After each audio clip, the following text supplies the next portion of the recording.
If you see it in this world and it scares you, it's confirming what your fear was. If you see it in this world and it scares you, it's confirming what you thought may happen a long time ago anyway. You only see what you believe. You only see the things that you already thought was going to happen once upon a time. It's just now showing itself. There is no rules to your life, only beliefs. You only see what you believe. The rules that you play by are your beliefs and your beliefs only. This world is not independent from you. You are not in a world and dealing with things. You are dealing with your beliefs that make up your world. You cannot fight what you see. You can only pay attention to what you believe, because what you see is your belief.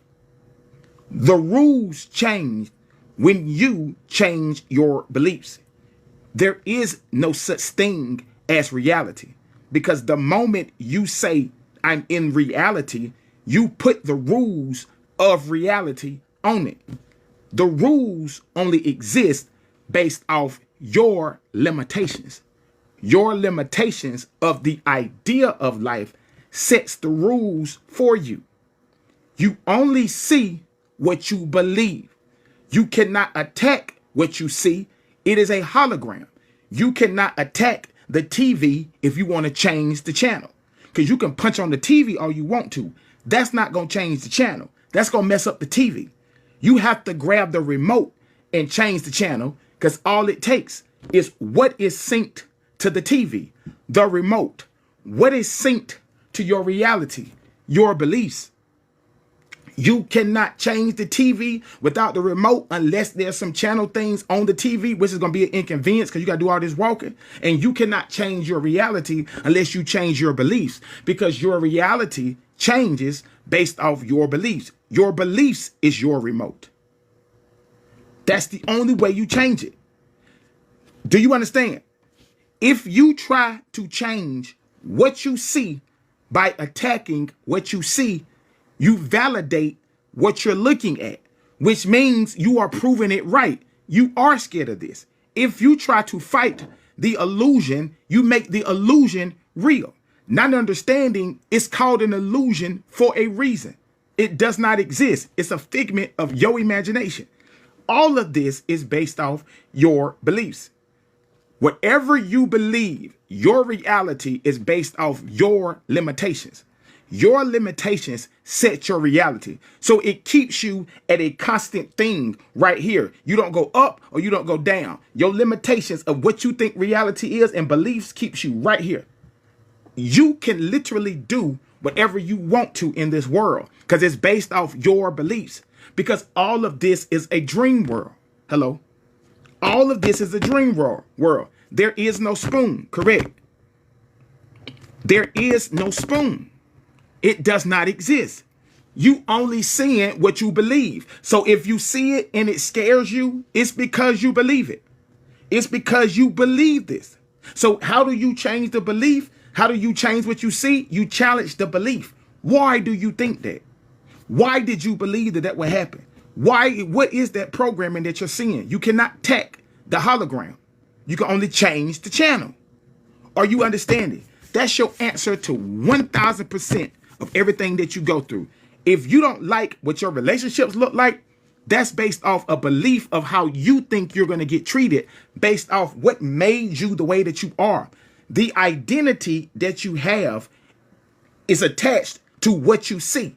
So if you're seeing things that's a problem, then that's attached to a belief in your identity.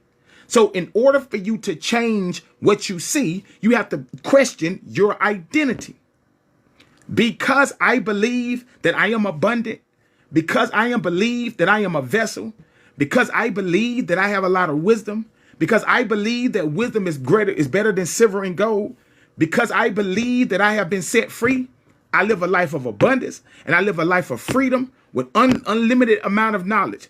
In my world, I'm already complete. The only battle is my belief. That's what God is doing with me, making me believe what it is. The only thing that has limited my reality is my belief. But when I start to believe according to the wisdom that's inside of me, I then realize I have a whole world of abundance. Look, whatever I believe, I will see. So when I see certain things that bother me, I know not to attack what's bothering me, but attack the belief that's even making it bother me in the first place. Because if I see this in my face, then I'm coming to a conclusion in my mind. Because what I'm seeing and what I'm concluding is not the same thing. My fear is the conclusion, not the process. Anything that you can see in halfway that makes you see it the whole way tells you why it's even showing up. That's why it shows up halfway, so you can finish the rest of it by changing your identity. If I can see me and you arguing as we about to break up, I believe that you're going to leave me because of how I see me. My lack of self-esteem, my lack of self-worth, hell, my lack of boundaries and trusting in myself. As if it's up to you to decide what we're going to be any damn way. It's how I see me. It's going to determine how I show up in these situations.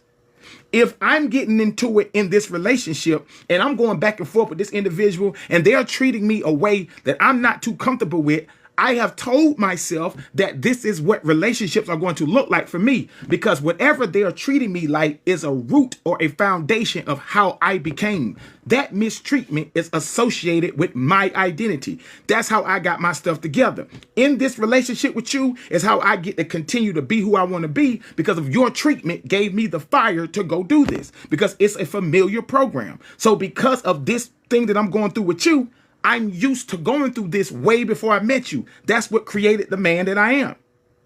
So that's why I'm seeing what I'm seeing.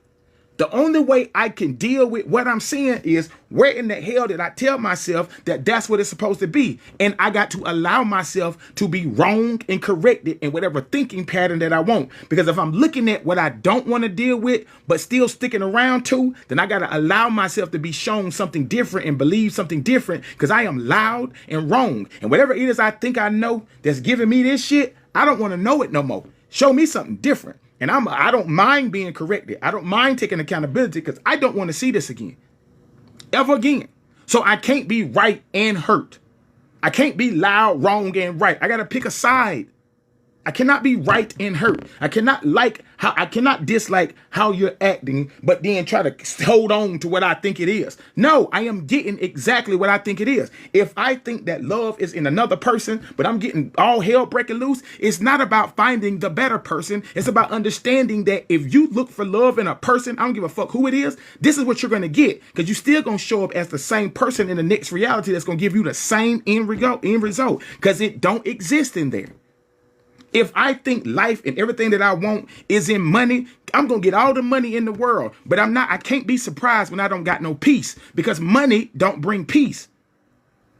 Do you understand? It's just a tool for shit. It's not a piece. It don't bring peace. Things don't bring peace. You can't be fulfilled with things. What can you do with them other than experience them? Because when you leave this earth, they got to stay up here with whoever going to finna do it next. If you can't take it with you, then it can't fulfill you. Listen to me one more time. If you can't take it with you, it cannot fulfill you. What's up, Tia? If you can't take it with you, it cannot fulfill you. Period. The only thing that can fulfill you is what you take with you. And that's your damn soul. That's you. That's why it has to be a DIY project. Because if you can't take it with you, it cannot fulfill you. It indeed belongs to somebody else, because it's going to have to stay up here. You buying all those clothes and shoes that's going to have to be donated to somebody else once you leave here. If you can't take it with you, it cannot fulfill you. People can't fulfill you because you can't take them with you. It's impossible. It's impossible. Because this whole world is about completing your character. It's not about you finding somebody to live with. If you know who you were, there would be too many advancements of people wanting to stand next to you. That's abundance. The more and more you love being with you, the more and more the world is going to pursue you. And the more the world pursues you, you're not going to want to be bothered. And guess what? That turns them on even more, because they feel rejection. That's what's going to make them want you even more. You showed them your value by the fact that you ain't going. If they could just get your attention easily, they're going to say, oh, yeah, that motherfucker ain't what I thought it was. But if they can't get your attention, then that tells them everything that they thought you were, you really are that. That's what you got to understand. The more you are fulfilled, the more they pursue. And the more that you feel satisfied, the more it keeps coming and keeps coming and keeps coming. That's abundance. So whatever plan you had in your head, if you saying the world is going to possess, you are lacking that in here. Because if you think that you got to be outside of you to enjoy the world, then you have surely abandoned home base. You have surely forgot the home front. You looking to be in somebody else's house to satisfy you when you got your own home. You cleaning somebody else's house, but your house is junky. You paying the bills at somebody else's house, but your lights is cut off. You got to keep the main thing the main thing. And then when they putting you out your house and treating you any type of way and all of that, then you go back to your house in your feelings, mad and crying because you don't like what you see. You only telling yourself that you don't like your home. Why would you be in your home complaining when you can just finally stop and say, let me clean my shit up. And whatever I want to decorate your house to look like, let me decorate mine. But I tell you what, after I decorate your house and you put me out, and every time I help decorate somebody else's house, they put me out. Not only am I going to take my ass home and decorate my house, but that shit is going on my resume. That may be in me to be an interior decorator. That may be my purpose right there. If it's my passion and it's getting my feelings hurt, then I found my purpose. So I'm going to go ahead and practice that interior decorating design that I had for you and do that for my house. And when I do that for my house, now that's going on my resume and I'm going to do this and you got to pay me. What I'm doing with y'all right now, I used to try to do in relationships. But when I finally realized they wasn't supposed to get this. So when I started giving it to me, look at what you pay me to do now. What I do now. You see now, interior decorating. So wherever I got rejected at, I should have been giving it to me. And once I started giving it to me, now I get paid to do this. You see the difference?